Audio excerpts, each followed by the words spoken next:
تو اس لیے علماء نے فرمایا، اب دیکھیں نا مثلا پہلے ہم مسجد اقصیٰ کی طرف، بیت المقدس کی طرف نمازیں پڑھتے تھے۔ میرے مدنی باغ نے مکی زندگی کے 13 سال نماز بیت المقدس کی طرف پڑھی ہے۔ جب مدینہ شریف تشریف لے گئے 17 مہینے پھر بھی مسجد اقصیٰ کی طرف پڑھی ہے۔ پھر حکم آ گیا فَوَلِّ وَجْهَكَ شَطْرَ الْمَسْجِدِ الْحَرَامِ، اللہ نے حکم دیا میرا مدنی اب آپ اپنا چہرہ مسجد الحرام کی طرف پھیر لیں۔ اس حکم میں بھی ایک حکمت ہے، ذرا سمجھنے کی کوشش کرو۔ اللہ نے یہ نہیں کہا کہ کعبے کی طرف رخ پھیر لو،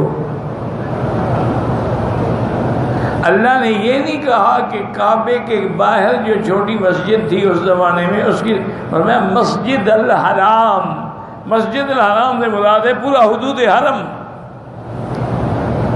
یہ کتنا بڑا اللہ کا کرم ہے کہ اگر ہم کسی ملک میں ہیں بس اس جہت کی طرف رخ کرنے وقت بات بن گئی، ضروری نہیں کہ عین کعبے میں ہو، جہت کعبہ ہو۔ اگر کعبہ سامنے ہے پھر عین شرط ہے۔ اب اگر ہم مسجد کے باہر کھڑے ہیں کعبہ نظر نہیں آ رہا، پھر یہ مسجد ہماری سامنے جو یہ سب کعبہ ہے۔ اور اگر ہم مکے کے شہر میں کہیں دور کھڑے ہوئے ہیں تو یہ پورا حرم ہمارے سامنے کعبہ ہے۔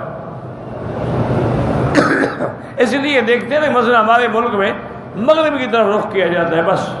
اب یہ ضروری نہیں ہوتا کہ ہر مسجد کا محراب جو ہے عین کعبے میں آئے، پھر تو کسی کی نماز بھی نہیں ہوگی۔ یہ اللہ کا کرم ہے کہ نہیں بس مسجد الحرام کی طرف رخ کیا۔ اور دوسرا حکم بھی، حکمت جو تھی اللہ نے وہ بھی بتلا دی کہ لیس البر ان تولوا وجوہکم قبل المشرق والمغرب۔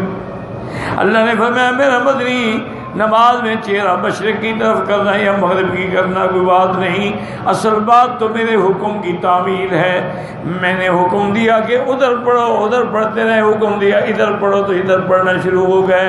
اور تیسرا اللہ پاک نے بتوں کے پجاریوں کو بھی جواب دے دیا کہ مسلمان کعبے کا پجاری نہیں ہے، یہ کعبہ موجود تھا لیکن نماز مسجد اقصیٰ کی طرف پڑھتا تھا۔ جب تک اللہ نے حکم نہیں دیا اس نے کعبے کی طرف رخ بھی نہیں کیا۔ تو ہم بتوں کے پجاری نہیں ہیں، نہ اس کوٹھے کو پوجتے ہیں۔ خدا نہ کرے آج کعبہ گر گیا تو کیا ہم نماز نہیں پڑھیں؟